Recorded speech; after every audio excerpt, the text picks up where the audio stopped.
Yo, what is up YouTube? It is your boy Young Tank. We're back again with another video.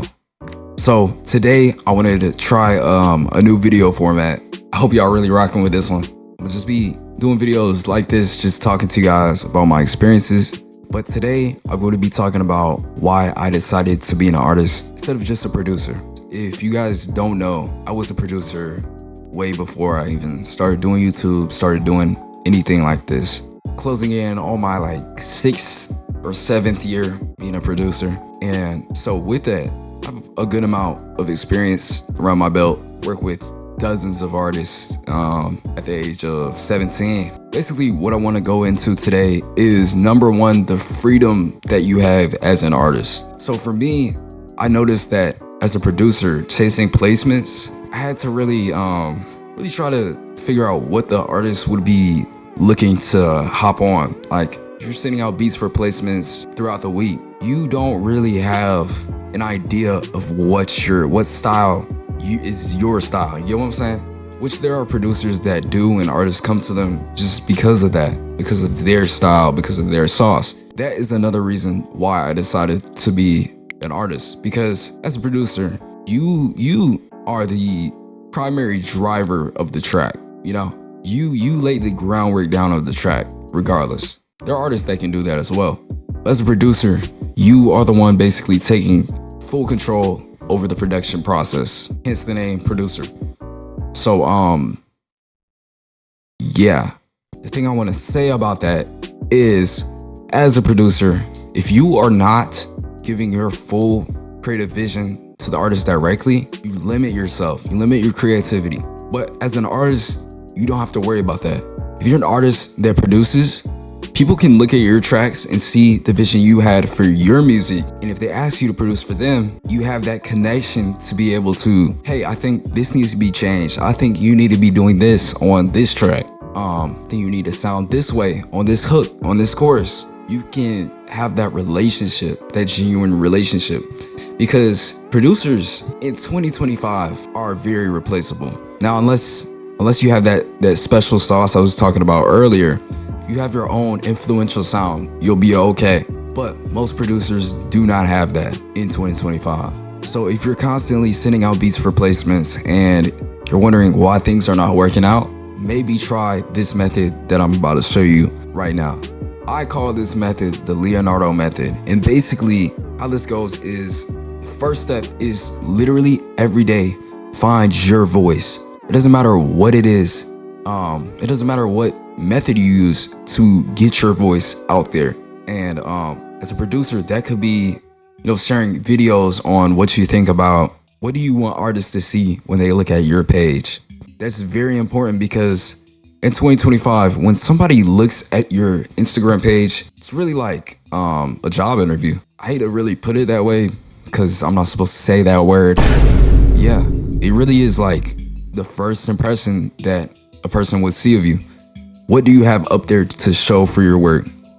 If your voice isn't out there, you're just not gonna make it, period. But also for artists, this could be freestyling on your own beats every day, recording just small ideas of a song. Even if you don't plan to fully become an artist yet, I would highly recommend producers at least try to create just demos even that you could use for your songs. Step 2. Write down a description of your self-image. And when I say self-image, I don't mean like necessarily the way you look, but the person you want other people to see you as on the internet. Write that down.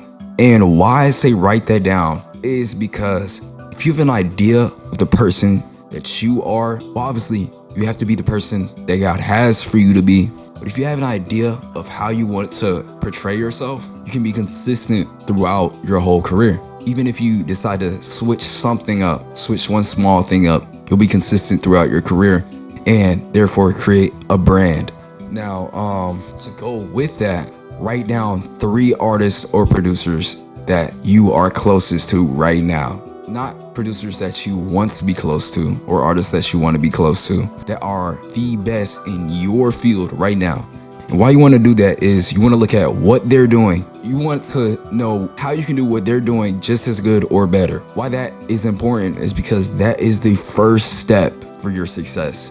Now, in my space in Christian hip hop, there are so many artists right now, but you want to focus on the ones that are closest to your sound.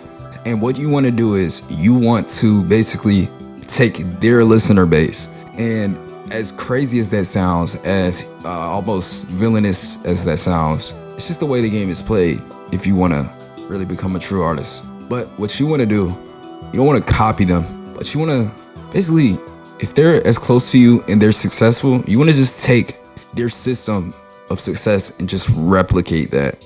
And that doesn't mean biting off their style, their aesthetic, their own secret sauce. It's not what that means at all. Please do not do that. You want to be the best in your circle, period. That is the only way that you can succeed in today's industry, basically. Step 4. If you are not making content, what are you doing? Right now, if you are a producer or an artist and you're just dropping songs with no content to go with them, you're failing. Because 2025 is in the age of content creation and content consumption.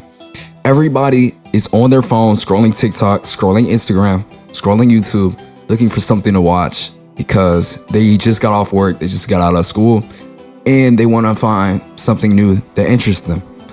You want to be the person that supplies that interest. So you want to be thinking about what somebody wants to see and how you can give it to them and monetize that. So that's something I'm really still working on because I've only been making content for 3 to 4 months and I'm already seeing steady growth, but you want to be that supplier of value. You want to be able to supply as much value as possible. That's what your main job is to supply that value. A producer produces, a consumer consumes. But that is why I love the freedom that I have being an artist and a producer. Because if you're a producer, generally you're not going to be able to go straight to the consumer all the time. Because the general consumer of music is not other artists. There are other artists that need music, that need beats. But if you can you don't even have to rap. You don't even have to use your voice. But if you can make your specialty gaining the influence of artists and regular casual music fans, you are on a track and a path for success regardless. And the step 5 of this method is you have to build a visual brand regardless of what you're doing, artist or producer. It doesn't matter what it is. It could be the type of clothes you wear, the type color, the words that you say. These are all a brand that you're building. You want something to be consistent and always there for the listener to be able to access. And step 6 is to always build a project in the background. If you're doing one thing, whether that be working on beats to send out for placements or working on a single, you need to have a project that you're working on quietly behind the scenes always. And the reason for that is if something goes wrong with the first project, you always have something you can backtrack to. And with that gives you so much freedom to not put too much pressure on one idea. And yeah, you always have to have something in your back pocket. The last tip is if you want to truly become an artist. And the final tip is to make your story the centerpiece.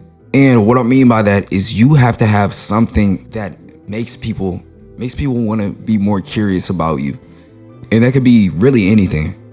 For me, when I was starting earlier on, it was my age. How was he making these beats at 14, 13, 15, whatever? I don't know. Like that was kind of my story, my brand. But now it's definitely dynamic now. It's definitely changing. But yeah, you have to have something that makes people connect with you on a deeper scale. It's really all I got for you guys. I hope you enjoyed. Please remember to like, subscribe, and comment. Let me know what you think. Genuinely, let me know what you think. If I missed anything, if you guys have any extra thoughts or disagree, let me know. Let me know, bro. Love y'all. Hope y'all stay safe. Jesus loves you. Bye-bye.